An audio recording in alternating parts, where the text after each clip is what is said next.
Dans un monde où la compassion se perd, un homme seul va défier la peur, le jugement et le destin. Ce n'est pas une simple histoire d'amour, c'est une histoire de rédemption, de courage et de foi. Voici Jack Holloway, l'homme qui a choisi d'écouter le cri d'un bébé et qui a trouvé bien plus qu'il ne cherchait point. Le cheval de Jack Holloway s'arrêta au bord du ravin. En contrebas, une cabane gisait, écrasée sous la neige et les pins abattus. Le toit s'était effondré, les murs brisés comme des côtes fracturées. Jack songea à poursuivre sa route, puis un son le retint. Un cri faible, presque confondu avec le vent. Un bébé. Il mit pied à terre aussitôt, ses bottes s'enfonçant dans la poudreuse fraîche. L'orage avait cessé à l'aube, laissant le canyon du Montana plongé dans un silence blanc. Jack s'approcha des décombres. Sous les poutres éclatées, quelque chose bougeait. Il creusa à main nue. Les échardes lui entaillèrent les paumes, le froid mordait ses doigts. Il dégagea les planches, repoussa la neige gelée, haletant dans l'air glacé. Une femme apparut, le visage aussi pâle que la neige. Dans ses bras, une petite fille d'environ 8 mois, enveloppée d'une couverture déchirée. Le nourrisson pleurait, faiblement, mais il vivait. Jack les tira hors des décombres. La femme rouvrit brièvement les yeux. Elle le regarda sans peur, peut-être avec soulagement ou reconnaissance. « Emma » murmura-t-elle d'une voix brisée. « Ma petite Emma. » Puis plus rien. Jack observa vite, respiration faible, bébé transi. La ville la plus proche se trouvait à plus de 12 kilomètres, mais sa cabane n'était qu'à 3. Il n'hésita pas. Il installa la femme sur sa selle et serra l'enfant contre lui, sous son manteau. Le vent se leva, annonçant une nouvelle chute de neige. Quand le silence du bébé devint inquiétant, Jack pressa sa monture. À son arrivée, il força la porte de sa cabane, froide et sombre. Il déposa la femme sur son lit, la fillette à ses côtés. Ses mains tremblaient en allumant le feu. Bientôt, la lueur orangée emplit la pièce, révélant 3 visages. Le sien, marqué et fatigué, et ceux des 2 inconnus, pâles et immobiles. Il ne savait pas encore que ce moment allait bouleverser sa vie. À l'aube, la chaleur régnait enfin. Jack avait entretenu le feu toute la nuit. L'enfant s'éveilla la première. Ses yeux sombres cherchaient le monde autour d'elle. Il improvisa un biberon avec un linge trempé dans du lait de chèvre tiédi. Elle but avec avidité. La femme revint à elle plus tard. Une forte fièvre lui colorait les joues. Ses yeux trouvèrent ceux de Jack, puis ceux de son bébé. « Elle va bien », dit-il simplement. « Elle boit. » La femme acquiesça, sans parler davantage. Les jours suivants, il prit soin d'elle. Puis, un matin, il partit en ville chercher des provisions. À la boutique, Madame Henderson le dévisagea, surprise. 2 visites dans le même mois, Jack Holloway ? Qu'est-ce qui t'amène ? Il répondit brièvement. Mais les rumeurs allaient déjà bon train. Un homme, une femme et un bébé, seuls dans une cabane perdue. Quand il revint, la femme avait rangé, nettoyé, comme pour remercier. Ce soir-là, ils partagèrent un repas en silence. Emma riait en regardant la lumière du feu danser sur les murs. Jack sentit alors quelque chose se fissurer en lui, une douleur ancienne, enfouie depuis 6 ans, depuis la mort de sa femme et de son fils. « Pourquoi t'es-tu arrêté pour nous aider ?» demanda la femme d'une voix douce. « Je ne pouvais pas passer mon chemin », répondit-il simplement. Elle le fixa un instant, puis hocha la tête. Les jours passèrent. Elle s'appelait Sarah. Son mari était mort l'année précédente de la typhoïde. Sa belle famille l'avait rejetée, la traitant de malchance. Elle avait tout quitté pour recommencer ailleurs. Jack, lui, raconta peu à peu sa propre histoire, la même maladie, la même perte. 2 vies brisées par le même mal. Le printemps finit par arriver. La neige fondait, la terre respirait de nouveau. Sarah planta des graines derrière la cabane, pendant qu'Emma jouait dans l'herbe. Un jour, un cavalier apparut sur le sentier, le pasteur Williams. « J'ai entendu dire que vous aviez de la compagnie, Jack, dit-il d'un ton courtois. Une femme, un enfant. Les gens s'interrogent. Jack resta calme. Elles resteront aussi longtemps qu'il le faudra. Le sourire du pasteur resta poli, mais son regard se durcit. Je vous conseille seulement de penser aux apparences. Le soir, Sarah berça Emma jusqu'à ce qu'elle s'endorme. Jack la regardait. Il formait déjà une famille, même si le monde refusait de le voir ainsi. Quelques semaines plus tard, Sarah se rendit seule en ville. Le silence tomba quand elle entra dans la boutique. Les regards, les murmures, vivre dans le péché, disait-il. Elle ne répondit rien. De retour, elle trouva Jacques dehors, tenant les mains d'Emma pour l'aider à marcher. La petite tomba, il la rattrapa, et tous deux éclatèrent de rire. Sarah les regarda longuement, le cœur serré. Peut-être que, malgré tout, le bonheur pouvait renaître ici, dans ce coin perdu du monde. Sarah observait depuis la clôture. Le contraste la frappait, ce moment de paix, de joie simple, face au jugement froid du monde. Un voisin arriva à cheval alors que le soir tombait. C'était Tom Fletcher, dont les terres bordaient celles de Jacques au sud. Un homme juste, d'ordinaire. « Jacques, un conseil, dit-il. Le conseil municipal se réunit la semaine prochaine, à propos de ta situation. » Jacques fronça les sourcils. « Quelle situation ?» Tom jeta un regard mal à l'aise vers Sarah. « Tu sais comment les gens sont. Ils parlent. Certains pensent qu'il faudrait que tout soit fait dans les règles ou qu'elles partent. » Le visage de Jacques se durcit. « C'est ma maison, ma vie. »« Je sais, » répondit Tom doucement. « Mais la pression monte. » Il salua Sarah d'un signe de tête, puis s'en alla.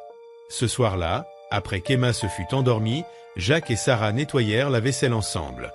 Leurs mains se frôlèrent dans l'eau tiède. Il se tourna vers elle. Elle leva les yeux. L'air semblait chargé, vibrant. Jacques s'approcha, et elle ne recula pas. Mais la voix d'Emma retentit depuis la chambre. Le moment s'évanouit. Sarah se recula vivement, le visage rouge. « On ne peut pas, murmura-t-elle. Pourtant, ça me semble vrai. » Les sentiments ne suffisent pas face à tout un village, Jacques. Elle rejoignit l'enfant, le laissant seul dans la cuisine, l'eau coulant encore de ses mains. Cette nuit-là, il l'entendit pleurer doucement à travers la cloison. Alors il prit une décision. Il allait l'épouser, rendre leur situation légitime, faire taire les rumeurs, donner à Emma un nom et un avenir, à Sarah une protection. Mais il voulait le faire par choix, non par devoir. Demain, se promit-il. Demain, il lui parlerait. Il ignorait que demain bouleverserait tout. Emma se réveilla en hurlant. Sarah fut la première à la rejoindre. La fièvre brûlait à travers la chemise de nuit de la petite. Jacques bondit du lit. Un seul regard lui suffit. « Reste avec elle. Garde-la au frais, » dit-il avant de s'habiller en hâte. Il enfourcha son cheval et galopa dans la nuit, jusqu'à frapper à la porte du docteur Miller. L'homme, d'abord irrité, comprit aussitôt la gravité en entendant l'histoire. Ils revinrent à l'aube. Le docteur examina l'enfant tandis que Sarah tremblait d'angoisse. « Fièvre écarlate, » dit-il enfin. « Elle vivra, ou non, d'ici le matin. Gardez-la au frais, faites-la boire, et priez. » Sarah s'effondra. Jacques la soutint. Ils se relayèrent toute la nuit. Jacques veillait pendant que Sarah dormait un peu, puis elle chantait doucement pendant qu'il marchait dehors, impuissant. Avant l'aube, Sarah céda à la douleur. « Je ne mérite pas ta bonté, » sanglota-t-elle. « Dieu me punit pour... » « Non, coupa Jacques. Dieu ne fait pas ça. Et moi non plus. Alors pourquoi tout ce que je touche finit-il mal? Tu n'as causé ni l'effondrement de ta cabane, ni la fièvre. Tu vis, simplement. Ce n'est pas une faute. » Elle pleura, et il la prit dans ses bras. Le docteur revint au matin, avant de partir. « Le conseil m'a contacté. Certains pensent que je cautionne le mal en venant ici. Ce pourrait être ma dernière visite. » Jacques serra les poings. « C'est une enfant, docteur. »« Je sais. Je reviendrai tout de même. Mais sache à quoi tu fais face. » Au lever du jour, la fièvre d'Emma tomba. Ses yeux s'ouvrirent, clairs. Elle tendit la main vers Sarah. La joie les submergea, les larmes se mêlèrent au rire. Mais une fois la petite rendormie, Sarah se leva. « Je dois partir. » Jacques resta figé. « Quoi ? » ?»« Avant de détruire ta vie. Le village ne s'arrêtera pas. Ils prendront Emma, ils te ruineront. »« Tu es ma vie, » répondit-il avec passion. « Toi et Emma. Ne vois-tu pas ? Justement. Laisse-moi te protéger en m'en allant. » Elle commença à faire sa valise pendant qu'Emma dormait paisiblement. Jacques la regardait, incapable d'agir, partagé entre l'amour et la peur. Le jeudi suivant, la réunion du conseil se tint. Jacques y alla seul, mais il vit Sarah entrer discrètement par la porte du fond, Emma dans les bras. La salle était pleine, les lampes projetaient des ombres sur les murs. Des visages familiers le fixaient comme un étranger. Le pasteur prit la parole. « Nous devons parler d'un problème moral. Jacques Holloway héberge depuis un mois une femme sans famille, sans mariage, avec un enfant. » Jacques se leva. « Elle s'appelle Sarah. C'est une veuve. Je lui ai offert un abri après une tempête. Où est le mal ?» Des murmures parcoururent la foule. « Le mal, lança une voix, c'est dans les apparences. Quel exemple cela donne-t-il à l'enfant ?» Un autre ajouta. « J'ai une lettre anonyme, mais d'une personne connaissant le passé de cette femme. Elle parle d'abandon, de mensonge. » Sarah blêmit, prit Emma et quitta la salle en courant. Jacques voulut la suivre, mais le pasteur lui barra la route. « Laisse-la. C'est mieux ainsi. Nous allons voter. Tu as 2 semaines. Soit tu les fais partir, soit tu seras exclu de la communauté. Plus de commerce, plus d'aide, plus d'église. Et certaines familles sont prêtes à accueillir l'enfant, à lui offrir un foyer convenable. » Jacques quitta la salle sans un mot. Il la retrouva au cabanon, en train de ranger ses affaires. Emma pleurait dans son berceau.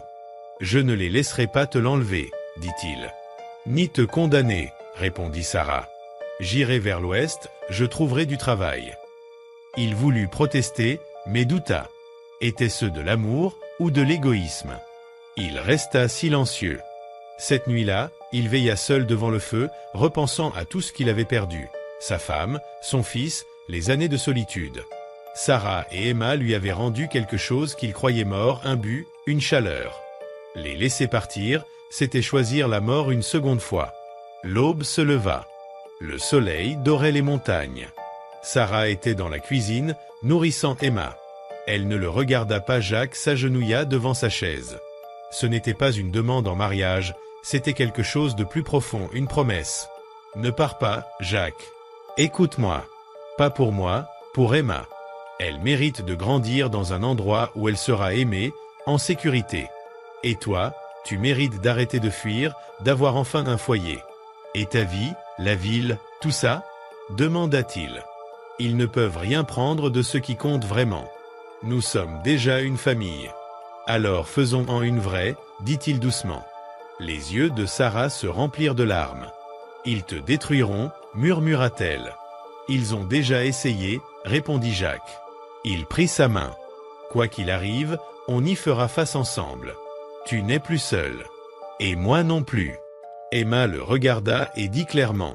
« Du. » C'était la première fois.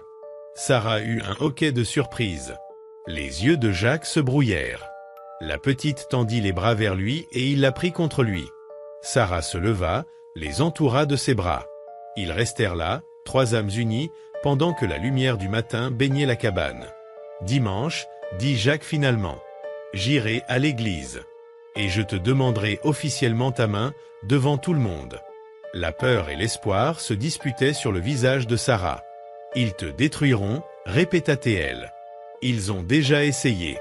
Et je suis encore là. » Elle resta silencieuse un long moment, puis hocha la tête. Emma tapota la joue de Jacques. « Dama, murmura-t-elle. » C'étaient les mots que Sarah avait toujours voulu entendre. La famille qu'elle avait toujours espérée. Il ne leur restait plus qu'à se battre pour la préserver. Le dimanche arriva, clair et lumineux. Jacques enfila sa seule belle chemise. Sarah habilla Emma avec la petite robe qu'elle avait cousue dans un sac de farine. Ils entrèrent ensemble dans l'église. Le silence fut total. Toutes les têtes se tournèrent vers eux. On entendit des murmures, quelques exclamations étouffées. Madame Henderson serra sa Bible contre elle comme une arme. Ils s'assirent au fond. Le pasteur Williams commença son sermon, parlant de droiture et de séparation du péché, mais son regard revenait sans cesse vers Jacques. À mi-chemin, Jacques se leva. Avant de juger, écoutez la vérité. Le pasteur s'interrompit. « Ce n'est pas le moment. » « Si. Maintenant, c'est mon tour, répondit Jacques, la voix ferme. Vous connaissez déjà l'histoire. J'ai trouvé Sarah et Emma dans une cabane effondrée. Je les ai ramenées, je m'en suis occupé. Elle n'est coupable de rien, sinon d'avoir survécu et protégé son enfant. Madame Henderson s'écria. Et toi, de quoi es-tu coupable? D'avoir eu peur de vivre, jusqu'à ce qu'elle me montre comment faire. Il se tourna vers Sarah. Elle se leva lentement, Emma dans les bras. Devant Dieu et devant cette ville, veux-tu m'épouser? Pas par devoir, ni pour faire taire les rumeurs, mais parce que je t'aime. Parce qu'Emma mérite un père. Parce que nous sommes déjà une famille. L'église explosa en murmures. La moitié des fidèles protestèrent. Le pasteur demanda le silence. Mais les yeux de Sarah ne quittaient pas Jacques. Oui, dit-elle d'une voix claire. Oui. Et Marie étendit les bras vers Jacques. Da! Une femme se leva au milieu des bancs, Madame Fletcher, l'épouse de Tom. Assez, dit-elle d'une voix forte. J'ai perdu un enfant, moi aussi. Je sais ce qu'est le chagrin, et je sais reconnaître l'amour quand je le vois. Elle se tourna vers le pasteur. Il y a eu assez de jugement.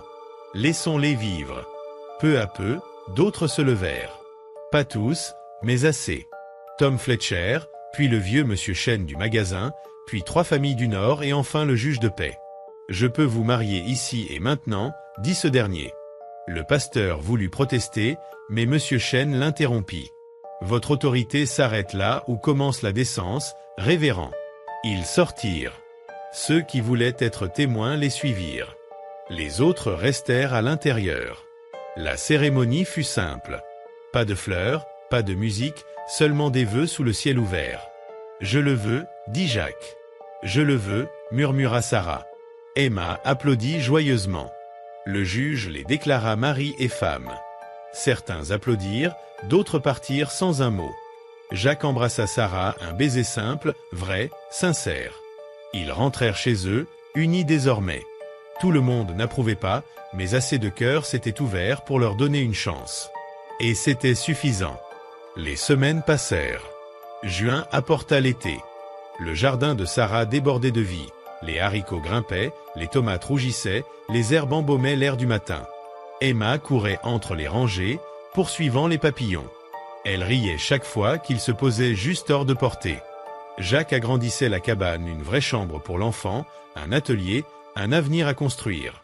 Sarah, elle, cultivait la terre, la main posée sur son ventre à peine arrondi. Jacques avait remarqué, et son sourire avait tout dit. Le village restait divisé. Certains voisins revenaient peu à peu, apportant leur aide, partageant le café et les nouvelles. D'autres ne reviendraient jamais. L'église s'était scindée. La moitié suivait toujours le pasteur, l'autre se réunissait dans la grange de Tom Fletcher, avec monsieur Chen menant les chants. Mais la vie continuait. C'était le cadeau du temps, il avançait, quoi qu'il arrive. Le soir, il s'asseyait sur le porche que Jacques avait construit. Emma, repue et somnolente, s'endormait entre eux. Sarah posa la tête sur l'épaule de Jacques. « Tu crois que la ville nous acceptera un jour ?» demanda-t-elle. « Pas besoin qu'elle le fasse, répondit-il. Tant qu'on s'anoue. Nous, c'est assez? Plus que suffisant. » Au loin, les montagnes prenaient une teinte violette. Un oiseau chantait. Jacques repensa à ce jour d'hiver où tout avait commencé. La cabane effondrée, la neige, le cri d'un bébé, et combien il avait failli passer son chemin. « Je ne pensais pas retrouver ça un jour, » murmura-t-il. « Retrouver quoi? L'envie de demain. Quelque chose à espérer. » Sarah posa sa main sur la sienne. Emma, dans son sommeil, y ajouta sa petite main. 3 mains liées, bientôt 4. Les lampes brillaient à l'intérieur. Le jardin s'endormait sous les étoiles. L'hiver était passé. Le printemps aussi. L'été s'installait et l'automne viendrait ensuite. Mais cette fois, ils affronteraient tout ensemble. La famille née des ruines avait pris racine. Jacques souleva doucement Emma. Sarah se leva, lui prit la main. Ensemble, ils rentrèrent dans la maison. La porte se referma doucement. Le printemps était revenu, portant avec lui la promesse de tous les printemps à venir. Fin.